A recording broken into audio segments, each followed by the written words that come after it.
welcome to another episode of Larry's Rants, Raves, and Reviews! Now, it's the moment that you have all been waiting for. Here comes the man, the myth, the legend, my papa! Here's Larry!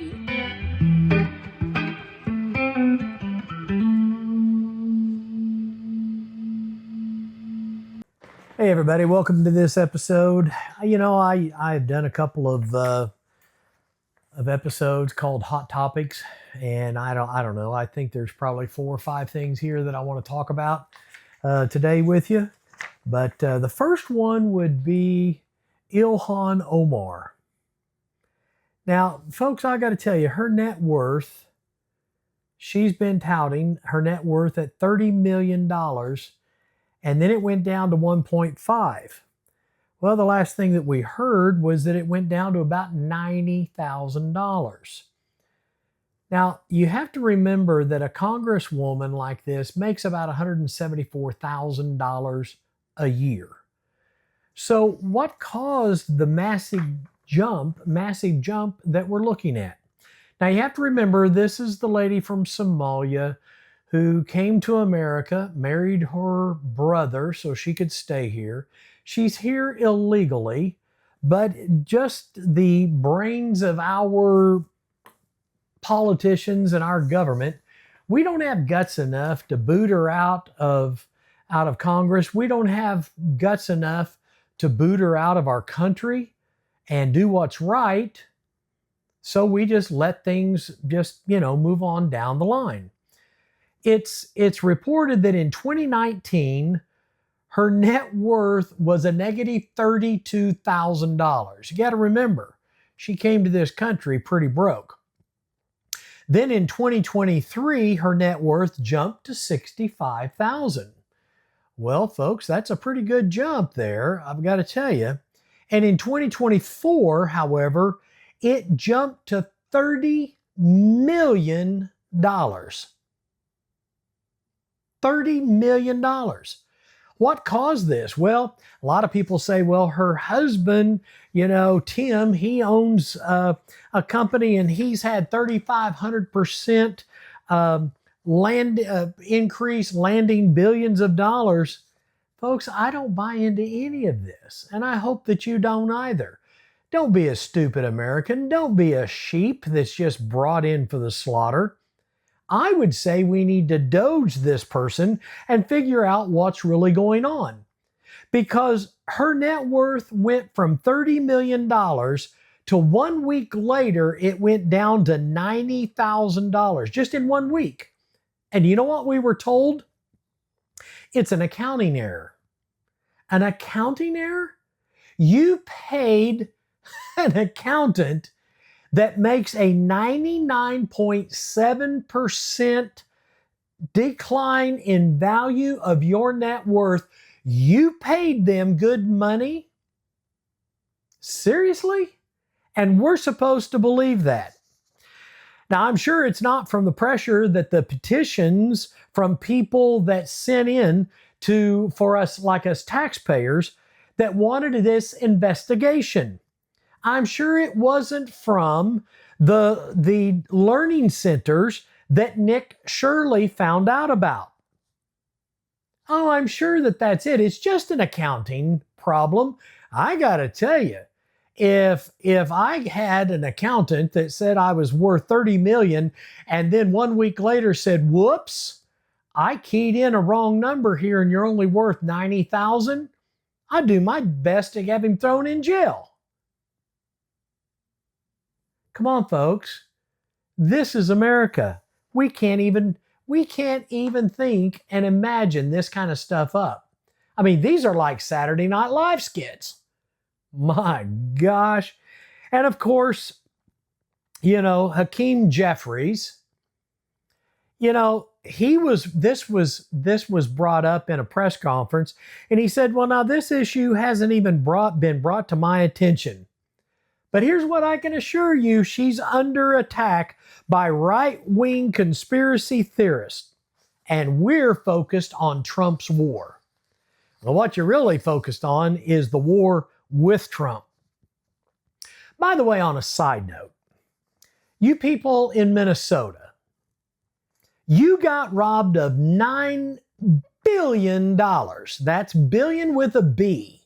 $9 billion in taxpayer money that you were robbed from with just 14 Medicaid programs under Tim Walz's watch. And yet, last week, every Democrat on the Rules Committee voted to block any type of investigation into this massive fraud. Do you think that Omar's net worth went from $30 million to less than $100,000 had anything to do with the buildup with that? But then all of a sudden we're supposed to believe this got uncovered and we're not even going to investigate it. Don't you think that the House Ethics should investigate this? Now, let me put this in perspective because, you think in perspective and percentages sometimes. So let me just say, if someone as wealthy as, let's say, Elon Musk made a $30 million accounting error, I probably wouldn't bat an eye. Okay, well, he's worth billions. So in perspective, if you're really just talking 30 million, that could be something that you kind of blow off of, that could be done. But yet, we're talking about a congressperson here that wants us to believe her net worth went from 30 million down to 90,000. Now, here's the frustrating part to me. These elite politicians can act like this and get by with it. That's what truly infuriates me and frustrates me. Why do you think I do this podcast? It's because somebody's got to be a voice of reason. Someone has to speak up. And that's what I'm trying to do. You see, our elite politicians, they have such an elitist mindset that they believe they can rob, steal, lie, cheat, money launder, live a horrible, horrendous lifestyle, come to our country, marry their brother, get elected to office, and make millions off the backs of us taxpayers, and nothing ever happens. But let me leave you with it on this hot topic, let me leave you with this idea. What if something as simple as you going out and getting a speeding ticket this next week,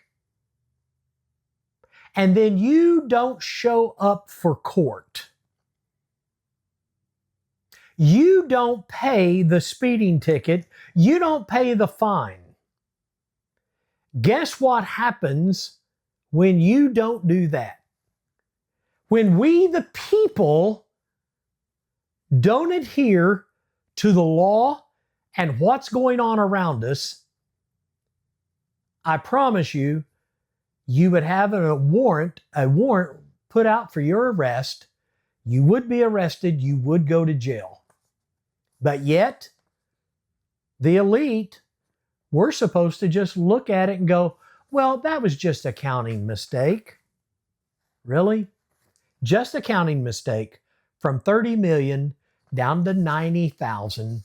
Think about that one for a while. Digest that for a while. See if you think I'm really crazy or if it's something worth really investigating and thinking about. Another hot topic that I thought I'd bring up is the Lincoln Memorial Reflection Pool. President Trump pledged to clean this filthy reflection pool up, and he is. Trump told reporters in the Oval Office that a friend of his from Germany had recently visited D.C. and been appalled by the state of this 2,000 4-foot-long pool. He said it's filthy dirty. The water is disgusting looking. It's not representative of your country. This is one of his friends is talking. Now, this is a historical place. Historical events have been there. Dr. Martin Luther King, he gave a speech, I Have a Dream. It took place right there. Former President Nixon went there and did a speech back in 1970 about the anti-Vietnam War protesters. But Trump said that the pool had been built in 1922. It's leaked like a sieve for years, he said, and that the Interior Secretary, Doug Burgum, had personally inspected it recently, and he and President Trump had went and inspected it personally with a Secret Service detail. He said, I do a lot of things as president, and I try to save money. Now, he was bragging a little bit, okay? I've got to say. He bragged that he had driven the cost to fix this down to $1.5 to $2 million, and it would be ready by July the 4th.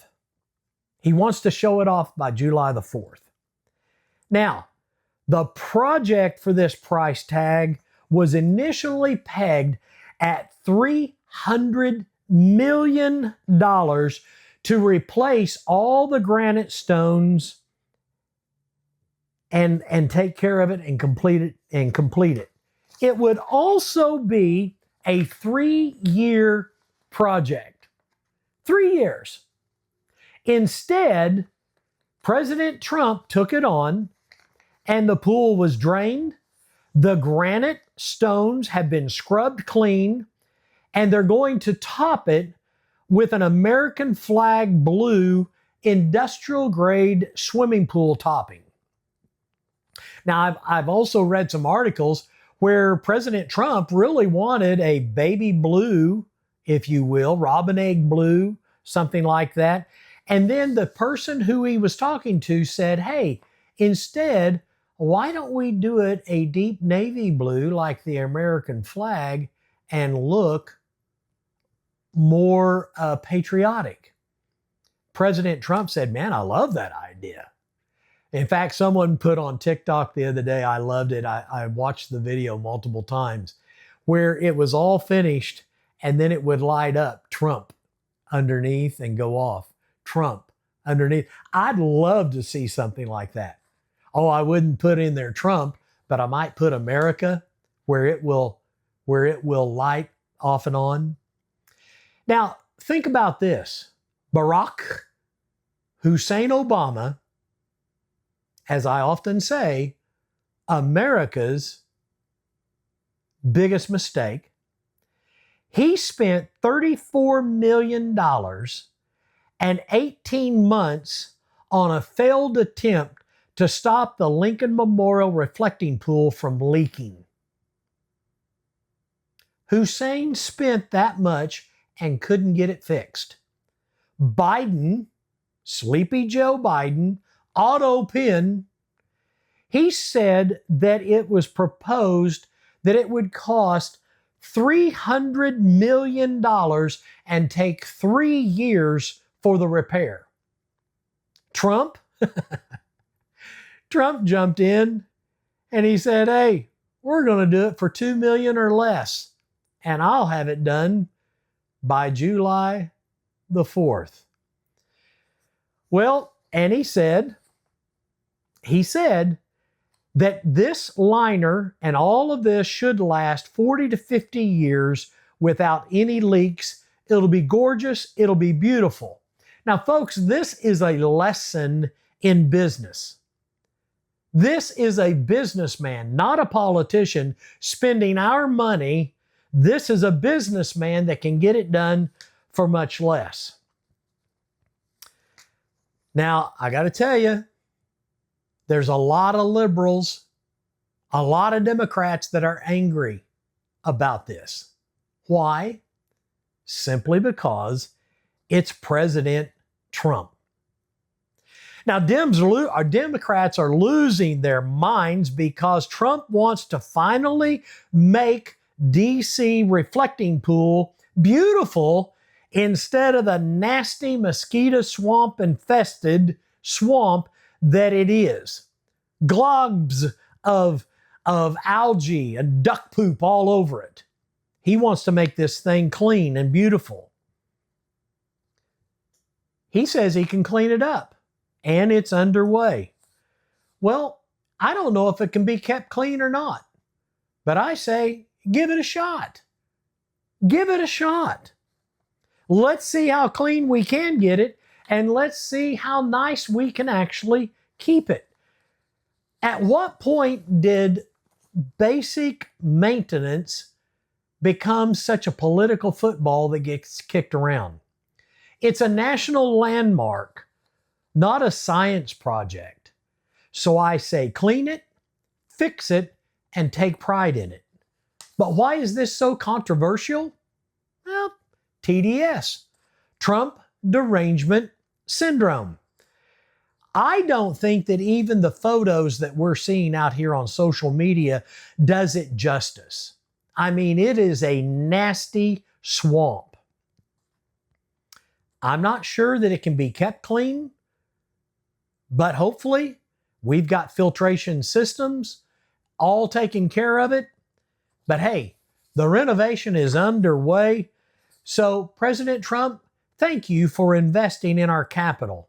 Thank you for trying to make the reflecting pool beautiful again, and probably more beautiful than it ever has. At least this is one area that the rhinos are not trying to stop you from draining the swamp. Well, I guess the next thing that I'd like to talk about in this Hot Topic episode is the White House Ballroom. Now, Trump is also planning a beautiful, grand ballroom. It's $400 million budget, and it's next to the East Wing at the White House. And yet a federal judge recently halted that project. It's a federal judge who was appointed. His name is Judge Richard Leon. And he halted this. Now, this guy was appointed by George W. Bush. Well, we all know what a rhino he was and is. We all know how much he hates Trump. And he hates America. I'll add that. So this federal judge that was appointed by George W. jumps in and stops. My question is, who's paying for this? President Trump. And he's got a few friends for some private donors that's jumping in and doing it as well. Previous presidents have wanted to do this, but no one was willing to take the project on. But President Trump has. Now, the ballroom is currently estimated to span 89,000 square feet, and it will seat over 1,000 guests. Now, folks, I've been wanting to bring this up in an episode, and I just waited until today for some silly reason. But I will tell you that, do you realize that currently what happens at these large events? They take our tax dollars, we the people's tax dollars, and they rent these massive tents. They put up porta potties. And then they welcome in all the dignitaries and the world leaders. Now, can you imagine America, the superpower, the number one country in the world, that puts up tents and porta potties and then will invite world leaders to come in? I mean, it blows my mind to even think about this. I cannot believe that the elite politicians, The elitist-minded politicians, those politicians that think they are better than we the people, will actually put up with this. I can't believe they're fighting it. I can't believe they don't want it. But in reality, they do want it. They do want this new ballroom. Oh, if this was Hussein or Otto Penn or Clinton or somebody like that, oh, it would have been awesome. It would have been the greatest thing since sliced bread. But since it is President Trump, and their hatred runs so deep for Trump, and their TDS is so off the charts, they're willing to fight against this ballroom. A $400 million project that isn't going to take years. It's going to be done within months of President Trump leaving office. People on the left would like to say he's only doing this because he's an elite person. Well, that's really not true, because this won't be done. He'll only have an estimated 4 to 5 months of usage of this beautiful, grand ballroom before he leaves office. He's doing this for we the people. He's doing this for future presidents. He's doing this because America needs it. One of the reasons that we need this, you say, Larry, why do we need this large, almost a 90,000 square foot ballroom? I'm glad you asked that question. One reason that we need this is for security, which brings me to my next and final hot topic. You've seen the footage of the Correspondents Dinner. The criminal in the White House Correspondents Dinner shooting, he's been identified as 31-year-old Cole Thomas Allen out of Torrance, California. He's a teacher. He's a teacher, no less. This guy is a flake. You want to continue to think that your children are safe going to school? You think your children are safe packing them up and sending them off to college and having a campus full of strangers around them, teaching them, guiding them, molding them into the communist American haters like these colleges are? One reason we need this ballroom is because of things like this, for top security. You see, it's been reported that Allen assembled a long weapon in an unsecured back room before opening fire near the screening area. A law enforcement officer was struck in the vest during the incident. Now, during the press conference that President Trump gave after this shooting, he said that the police and the Secret Service did a wonderful job. Well, I think we can poke a few holes in that, and I think he was being very kind. I think they could have done a much better job with securing President Trump and doing a few things as we look at these timelines, but that's another topic for another podcast. One thing in this press conference that he did say was that the police and Secret Service did a wonderful job, and they kept him secure. One of the other issues that I really liked was he said, we're going to reschedule this dinner within the next 30 days. And I really personally hope that he does that. You see, we can't allow the cruel hatred for our republic and for President Trump to disrupt or rob us of our lifestyles, our freedoms, and our traditions, such as this dinner. But one thing I can say, we need a ballroom that is much more secure. And if this was the ballroom on the White House lawn, that's the most secure place for our president and vice president and his cabinet members. You see, this shooting by Cole Allen at the White House dinner provides President Trump the argument of why it's truly needed. This dinner was being held at the Hinckley Hilton, and it's the only hotel big enough to host this kind of event, but yet the parameter is not secure. We cannot secure it enough. So that's why I tie these two hot topics together.